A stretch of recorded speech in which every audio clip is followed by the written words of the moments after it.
Today, the most important thing I learned is that your morning is in the hands of your evening. Think about it. When you go to bed, how you sleep and how you go to bed, it really interacts with your morning. So if you go to bed in a good mood, you can sleep early, you put your phone away, maybe you read something, you learn something, you pray, you're thankful for everything you've got. When you wake up, you feel the energy, you feel very good. But the other way around, when you go to sleep and you have your phone with you, you doom scroll, you're kind of brain fogged the moment that you sleep. When you wake up, you're still brain fogged. You have no way of really coping with it. So you're just brain fogged for the whole day, and your whole day is kind of fucked. So that's why you need to control your evening to control your morning. This is one of the most important things I've learned today, because today I woke up at 9 a.m. but then I slept again, which is also not very good. But I was still pretty energetic when I woke up at 10 a.m. because my evening was so good. So I'm definitely going to do that today as well. And I didn't really have too many interesting thoughts today. The only thing that I thought about was a script that I had worked on previously. And this script was about artists who destroy themselves, and why they do it and how to avoid it. Because if you look at many artists that don't live anymore today, for example Juice WRLD, Mac Miller, Amy Winehouse or Kurt Cobain, they all had millions of fans behind them, and that was for a good reason, because they really had a lot of emotions in their songs and a lot of people could relate to that. But with the success that came from those emotions, they had to feed the emotions, and most of the times it was negative emotions for them. And if they didn't feel negative anymore, because they were rich, they had every woman they could think of, and if they didn't feel like that anymore now, then they didn't really have anything they could talk about in their songs, and they wouldn't be relatable anymore. So they had to create their own problems, and most of the times that also came by itself, because they had the problems they talked about in their songs, but they didn't really cope with them correctly. So their way of coping with them was to take a lot of drugs most of the times, especially in the examples I got. And those drugs helped them to be more creative, because drugs usually they kind of get your creative out of you. I don't really know how it works, but it is that way, so you just have to accept that. And then they had to tap into that even more, because if the drugs make you more creative, then you're going to use more drugs, right?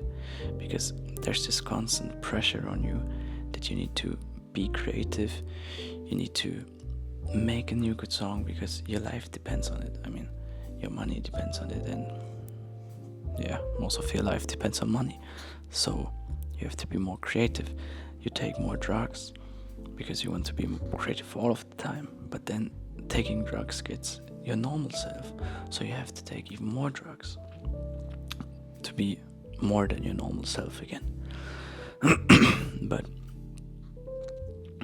the other thing is that most of them, they craved for something, and for most of them it was actually lust. If you look at most of the love songs, or in general most of the songs, they all contain the lust.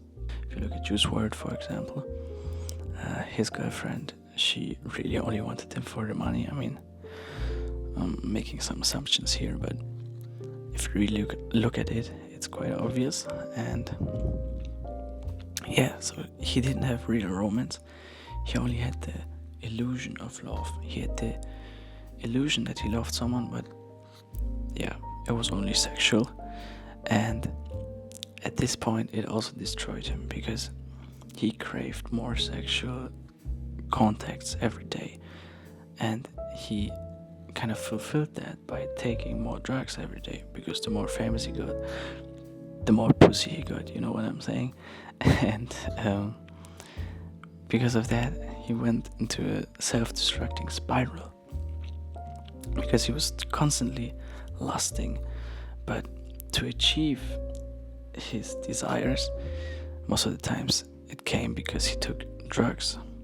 And that's the part where it spiraled down on him, because he was really distracted by the lust and by the drugs and by everything that he took, to a point where probably he either didn't feel creative anymore, or he wasn't really content with his life anymore, especially his love life and his drug usage, and so he ended it. But how can you avoid this spiral? Because, like I said, there's a lot of people that went through it, Mac Miller as well, for example. And Napoleon Hill talked in his book about it, in Think and Grow Rich, because he called out the desires, for example, love, sex, the hunger for recognition, and he said that's actually where most of the creativity comes from, because he says that's the strongest motivators that there are, because those are our prime instincts to get that. Our prime instinct is to get love, to get sex, and the hunger for recognition, and that's why they were constantly wanting more and more and more of it. But how can you use it for yourself? Because that's what Napoleon Hill talks about, how to use it for yourself. And his advice is to only take one good woman. I mean, kind of makes sense, right? But if you take that one woman and you work together with her, so you control your lust, you control what you're working towards, because you're working towards a good life with one woman. So you have a clear goal in mind, and you know who you're doing this for, who you're working with. So we're back at the why, and this is the most important thing. Why are you doing this? And for Juice WRLD or Mac Miller, I mean, I can only assume, but probably they only wanted pussy. But if your desire is to create a family and not only to crave pussy, then you're more likely to be reluctant from bad behavior and control yourself. And that's how, for example, Ryan Reynolds or Johnny Cash could take their lust. Because if you look at other successful people, most of the times they tell you that they have a pretty weird relationship with lust, because most of them are quite lusting, because, like I said, it's our strongest motivator. So even if in the beginning their only motivation was pussy, now it becomes love and their children, and you have to find that transition somehow. I mean, also for some people it starts with the family thing, but for most it only starts with the sexual stuff.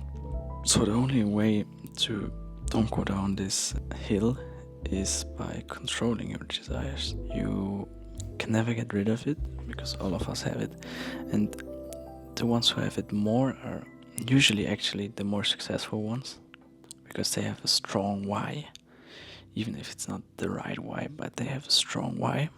You have to really control that lust, and you have to put in discipline to feed those desires, but not quick actions where you get it easily. The last thing I wrote down was, the artists who survive aren't the ones who kill their desires, they're the ones who point them in the right direction. Your passion is your power, but only if you're driving it instead of letting it drive you. The same energy that could destroy you is the same energy that could change the world. And yeah, letting you go with this one. I'm planning to do this more often now. Well, like I said yesterday, I want to do it every day. But I'm thinking about doing it while walking from tomorrow on, because I feel like when walking your thoughts are the most clear, and I think that's also an interesting switch up to do it while walking, because I think it's a little bit boring if I only talk to the camera like that, and it's more interesting if I have something going on in the background. So yeah, that's what I wanted to talk about today. And yeah, see you in the next one. Bye bye.